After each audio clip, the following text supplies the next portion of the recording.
말씀 가지고 말씀을 듣는 사람이 되어야 된다. 제목으로 말씀을 나누기를 원합니다. 우리 살아가면서 이런 이야기를 하죠. 아 하면 아 하고 하면 해라 이렇게 말하죠. 그런데 우리가 듣는 입장에서는 이렇게 말하기도 합니다. 귀에 걸면 귀 그리고 코에 걸면 코 그리다 이런 말들도 우리는 하게 됩니다. 자기 편한 대로 생각하고 자기 편한 대로 말하는 것을 걸어서 그렇게 표현하기도 하죠. 듣는 사람 입장에서도 마찬가지입니다. 말하는 사람이 자기 편한 대로 말한다라고 할 때 우리가 한 것은 그런 의도가 아닌데 그렇게 말을 하네라고 말할 때도 우리는 그런 말들을 하기도 합니다. 살아가면서 잘못을 인정하지 않고 변명하거나 상대를 궁지에 몰아가려고 할 때에 우리는 말을 가지고 그렇게 악의 다툼을 많이 하게 됩니다.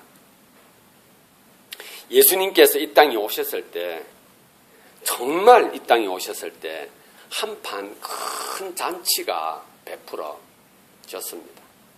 그 잔치는 보는 사람에 따라서는 잔인한 잔치이기도 하였고 또 한편에서 볼 때는 참으로 모든 아픔과 슬픔을 일거에 제거하는 기쁨과 구원의 향연이기도 하였습니다.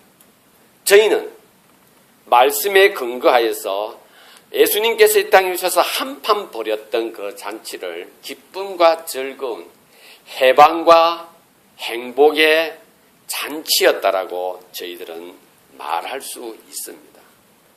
오늘 저는 이 본문 말씀을 가지고 하나님께서 이 땅에 오셔서 인류의 기쁨과 해방을 위한 그 잔치에 우리가 참여하기 위해서 우리는 어떤 자세로 살아가야 할 것인가?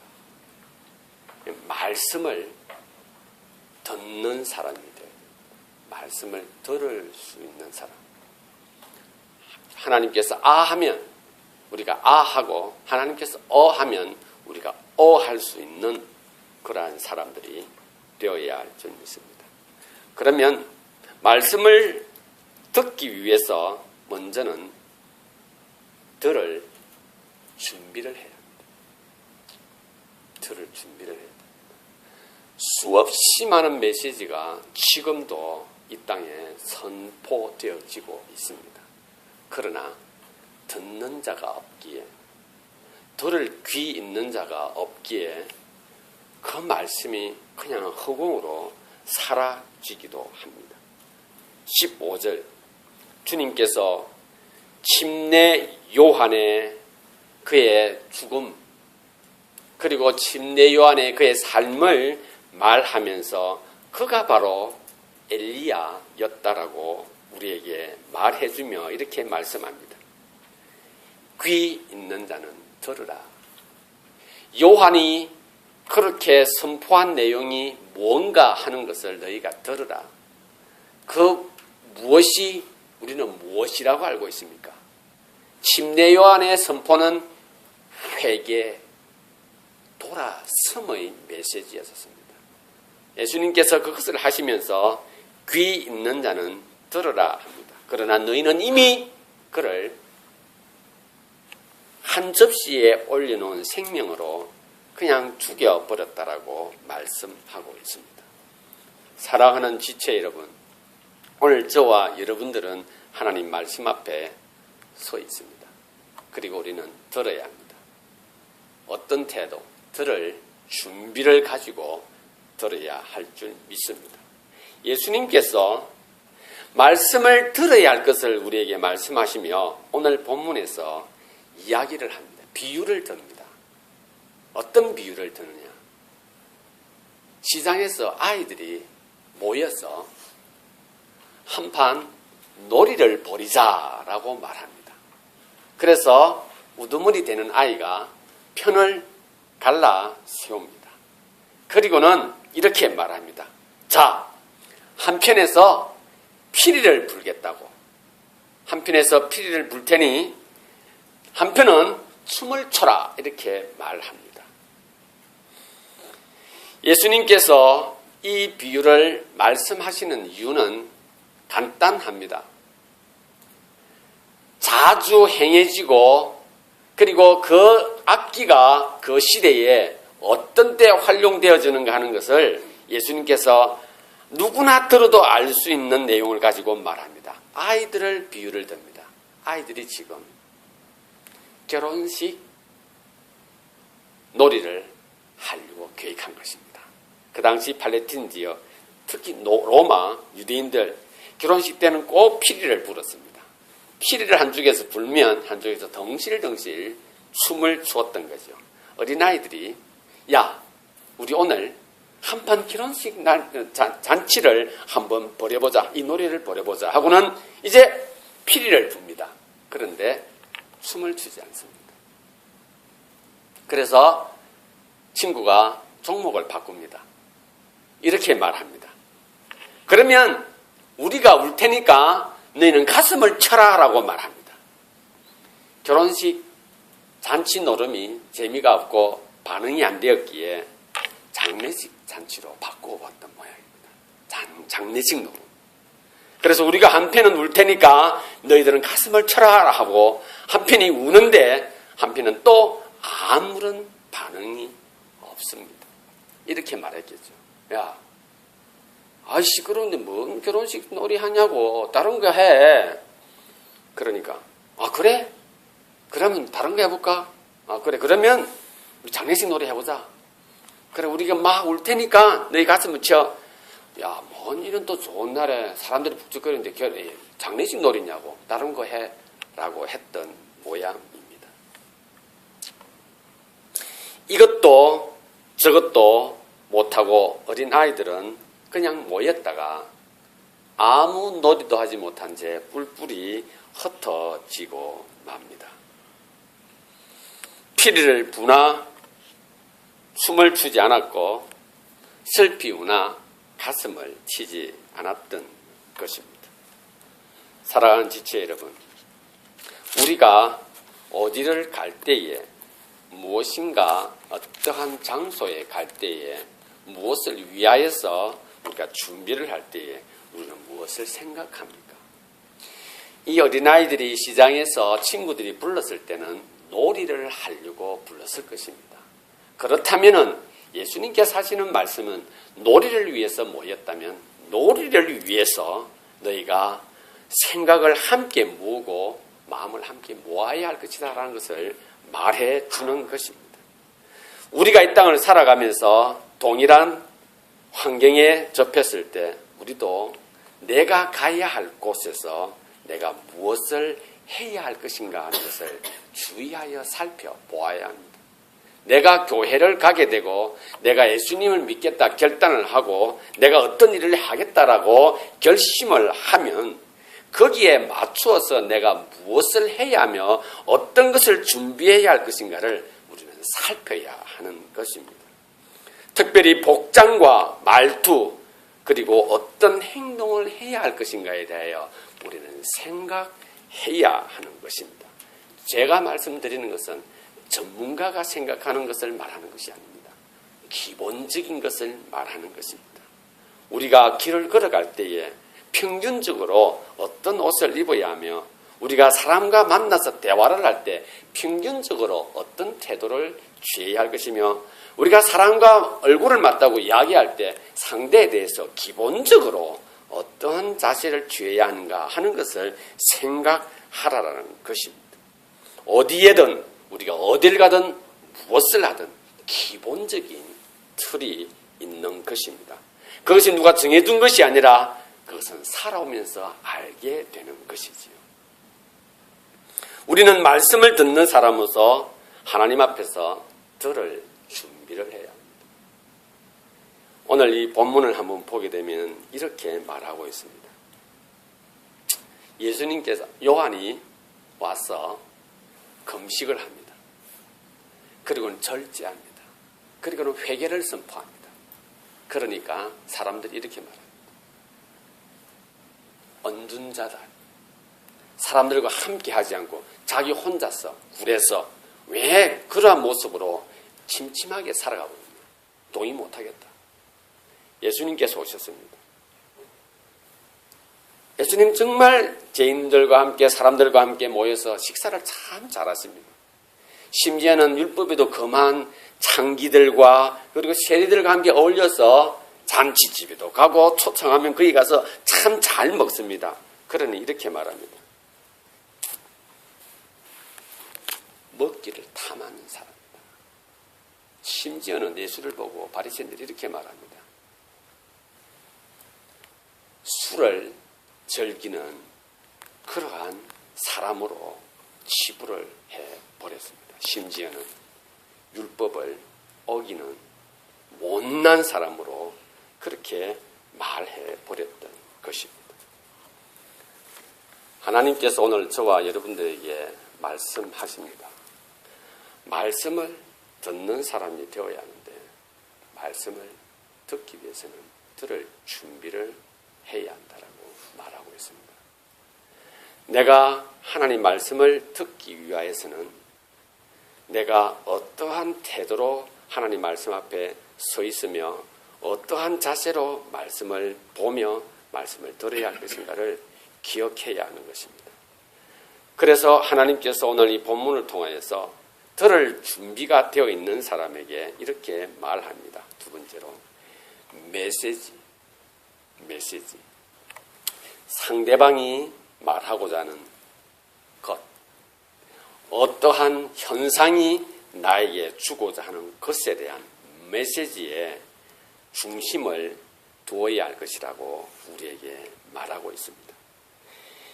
내가 편한 대로 내 코에 걸어버리고 상대방은 귀걸이를 말을 하는데 나는 코걸이를 생각을 해버리고 상대방이 코를 말하는데 나는 귀를 말하는데 나는 코를 생각해 버리면 안 되는 것입니다. 그러나 중요한 것은 어디에서나 언제나 자기 생각은 있습니다. 자기가 판단하는 내용은 있는 것입니다.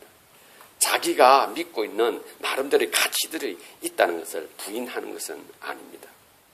그러나 어린아이들처럼 야, 이 시끄러운 데서 무슨 결혼식 잔치냐고 결혼식 놀이냐고 라고 말할 그때에 제안한 아이의 그게 말하는 의도를 알았다면 반대하는 아이들은 그렇게 말하지 않았을 것입니다. 야, 결혼식 우리가 지금 놀러 나왔으니 좋은 아이디어다. 우리 한번 놀아볼까? 라고 했을지도 모르는 것입니다. 시장에서 무슨 장례식 놀이냐고 사람들이 저렇게 즐겁게 노는데 라고 할 때 야, 그 놀이도 괜찮겠다. 한번 해볼까? 야, 한쪽에서 한번 울어봐. 가슴을 한번 쳐볼 테니까. 라고 할 수도 있었을 것입니다. 오늘 본문에 나와 있는 바리새인들의 모습, 예수님께서 바리새인들의 모습을 시장에 노는 아이들의 모습을 비유를 해서 말합니다. 바리새인들이 가지고 있는 마음의 의도는 무엇입니까? 상대를 비난하는 것에 초점이 맞추어져 있는 것입니다. 금욕과 절제로 회개를 촉구하나 엉뚱한 가르침에 빠져서 침침한 언둔자로 살아가는 침례 요한을 욕하고 비난합니다. 평범하게 이웃들과 더불어서 기쁨의 해방의 그 구속의 메시지를 증거하는 예수님을 보고는 말하기를 술주둥꾼이라며 먹기를 절개하는 배불뚝이라 비난을 하게 됩니다. 그렇게 되어질 때에 주님은 말씀하시기를 너희는 요한이 전하고자 하는 메시지도 내가 주고자 하는 메시지도 너희는 결코 볼 수 없을 것이다 말합니다. 사랑하는 지체 여러분, 우리는 메시지에 관심을 가져야 합니다. 좀 쉽게 표현하면 이렇습니다. 내 생각을 중심으로 해서 내가 말하고자 하는 것을 가지고 상대방을 쳐다볼 것이 아니라 나 것을 지워버리고 나 것을 비워놓고 상대방이 나에게 전하고자 하는 메시지에 귀를 기울여 보시기를 바랍니다. 그럴 때에 상대방의 모습을 보게 되고 상대방의 가치를 듣게 되고 상대방의 의도한 바를 들을 수가 있습니다. 그리고 그가 메시지를 전가하고자 하는 그 내용을 우리가 알았을 때에 충분히 내가 내 메시지를 그에게 또한 증거할 수가 있고 전달할 수가 있는 것입니다. 우리는 하나님께서 우리에게 유일하게 우리로 하나님의 말씀을 들을 수 있는 능력을, 이성을 우리에게 허락해 주셨습니다. 누구도 들을 수가 없습니다. 우리는 하나님의 말씀을 들어야 합니다.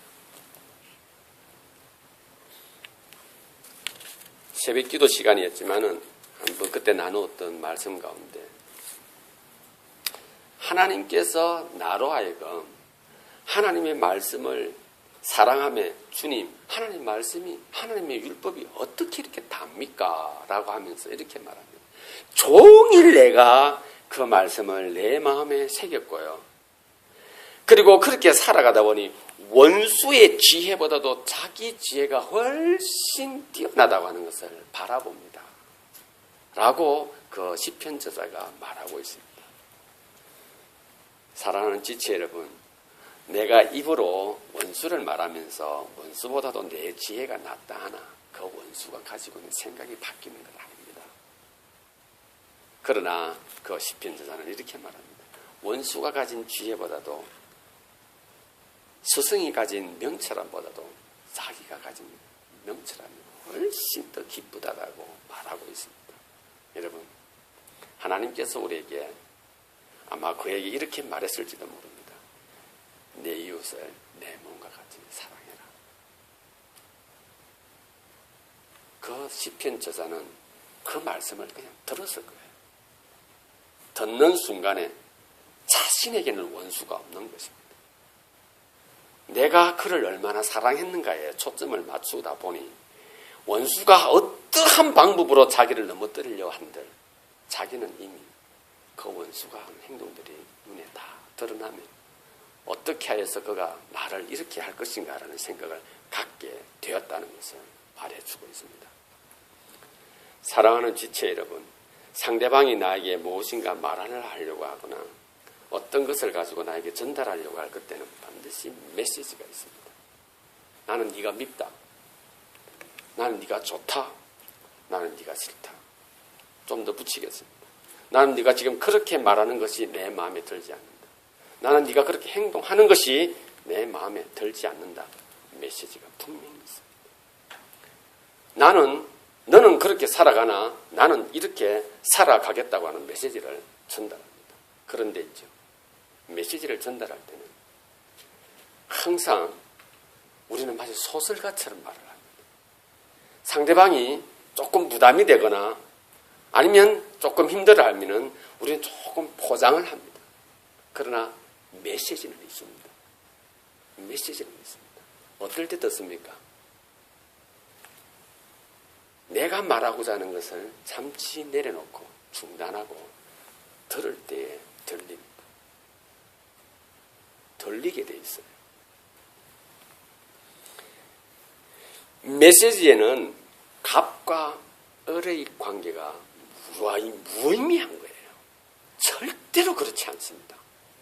메시지에는 실제적인 누구나 다 공유할 수 있는 놀라운 에너지가 거기에 포함되어져 있습니다. 그러기에 메시지의 결과는 상대가 아니고 자신인 겁니다. 메시지의 결과에 대해서 내가 책임을 지는 거예요. 그러니 여러분, 상대방의 메시지를 내가 책임지고 그 결과가 나라고 한다면 상대방의 말에, 상대방이 전하고자 하는 메시지에 내가 귀를 기울이지 않을 수가 없는 것입니다. 왜 그렇습니까? 그는 나에게 말하며 그는 시간을 낭비한다 하나 나는 알아요. 그는 메시지를 선포하기 위하여 지금 그 귀한 시간을 나에게 할애하고 있다라고 내가 그것을 제공하는 겁니다. 메시지를 받는 사람의 자세입니다. 말씀을 듣는 사람의 자세죠. 들을 준비가 되어 있을 때에 우리는 그 메시지 내용을 확인하게 되는 것입니다. 그래서 메시지는 일방적이지 않습니다. 메시지는 상방이에요. 분명히 듣는 사람과 전하는 사람이 있고 어떤 사물을 보고 주는 사람이 있고 받는 사람이 있으나 메시지는 쌍방인 것입니다. 전하는 자도 듣고요. 듣는 자도 봅니다. 말을 하는 순간에 전하는 자는 상대를 보고 있는 겁니다. 나는 들음으로 메시지를 전달하고 그는 말함으로 메시지를 전달해 주고 있는 것입니다. 그러기에 메시지는 상방인 것입니다. 그리고 메시지 결과는 자신입니다. 메시지를 여러분 어떻게 판단하냐? 아닙니다. 정확하게 듣기만 하면 되는 것입니다. 그것이 우리에게 가장 중요한 것이죠. 베토벤의 운명 교향곡은 인간의 삶을 보며 메시지를 본 거예요. 밀레의 이삭 죽는 여인, 여러분 어떻게 보게 되면 모든 사람이 그냥 지나갈 수 있는 광경이었으나 밀레는 그 광경을 보며 위대한 메시지를 그는 받았던 것입니다. 어떤 메시지를 받습니까? 이 색깔과 저 색깔과 음영과 밝음을 통해서 그 그림을 보는 사람, 모든 사람으로 하여금 그 이삭 죽는 여인의 모든 것들을 전달받는 그 메시지를 선포하게 되었던 것입니다. 예수님은 우리에게 어떤 메시지를 전한가 합니까? 어린 아이를 통해서요. 우리에게 천국의 메시지를 전해 주셨습니다. 어떤 어린아이요? 어린아이의 순진무구함이었습니다. 오늘 저와 여러분들은 어떤 메시지의 주인공들입니다. 메시지에는 결코 값과 을이 있지 않다는 사실을 기억하시기를 바랍니다. 마지막 세 번째, 우리는 말씀을 듣는 사람이 되어야 합니다. 들을 준비를 해야 합니다. 그리고 메시지의 중심을 맞춰야 합니다. 세 번째, 하나님의 지혜는 행한 것으로 옳다 함을 얻게 됩니다. 우리 오늘 본문 마지막 절을 한번 보도록 하겠습니다.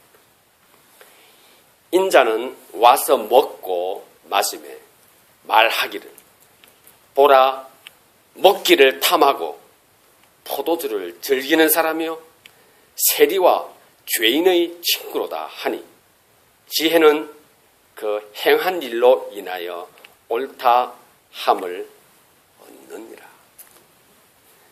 사랑하는 지체 여러분, 나의 행함은 있죠. 듣는 순간에 말하는 순간에 드러나는 거예요.